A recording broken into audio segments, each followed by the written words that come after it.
শ্রী শ্রী ঠাকুরকে ভক্তিপূর্ণ প্রণাম জানিয়ে শ্রী শ্রী রামকৃষ্ণ কথামৃত থেকে পাঠ করছি দ্বিতীয় ভাগের ঊনবিংশ খণ্ড ষষ্ঠ পরিচ্ছেদের একটি অংশ। ঈশান পাগল হও, এ সমস্ত উপদেশ মা দিলেন। পাগল হও, ঈশ্বরের প্রেমে পাগল হও। লোকে নহায় জানুক যে ঈশান এখন পাগল হয়েছে, আর পারে না। তাহলে তারা সালিশি মুরলি করাতে আর তোমার কাছে আসবে না। কোষাকুষি ছুঁড়ে ফেলে দাও, ঈশান নাম সার্থক করো। ঈশান দেমা পাগল করে, আর কাজ নাই মা জ্ঞান বিচারে। শ্রীরামকৃষ্ণ পাগল না ঠিক। শিবনাথ বলেছিল বেশি ঈশ্বর চিন্তা করলে বেহেড হয়ে যায়। আমি বললুম কি, চৈতন্যকে চিন্তা করে কি কেউ অচৈতন্য হয়ে যায়? তিনি নিত্য শুদ্ধ বোধরূপ, যার বোধে সব বোধ করছে, যার চৈতন্য সব চৈতন্যময়।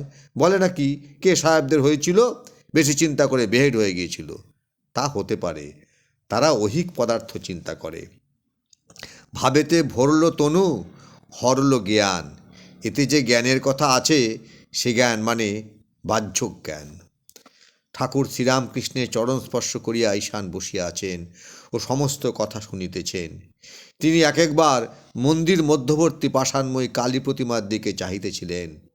দীপালোকে মার মুখ হাসিতেছে, যেন দেবী আবির্ভূতা হইয়া ঠাকুর শ্রীরামকৃষ্ণের মুখবিনিসৃত বেদমন্ত্র তুল্য বাক্যগুলি শুনিয়া আনন্দ করিতেছেন। ঈশান শ্রীরামকৃষ্ণের প্রতি, যেসব কথা আপনি শ্রীমুখে বললেন, ওসব কথা ওইখান থেকে এসেছে। শ্রীরামকৃষ্ণ, আমি যন্ত্র, উনি যন্ত্রী। আমি ঘর, উনি ঘরণী। আমি রথ, উনি রথী। উনি যেমন চালান তেমনি চলি, যেমন বলান তেমনি বলি। কলিযুগে অন্য প্রকার দৈববাণী হয় না, তবে আছে বালক কি পাগল, এদের মুখ দিয়ে তিনি কথা কন। মানুষ গুরু হতে পারে না, ঈশ্বরের ইচ্ছাতেই সব হচ্ছে। মহাপাতক, অনেক দিনের পাতক, অনেক দিনের অজ্ঞান, তার কৃপা হলে এক্ষণে পালিয়ে যায়।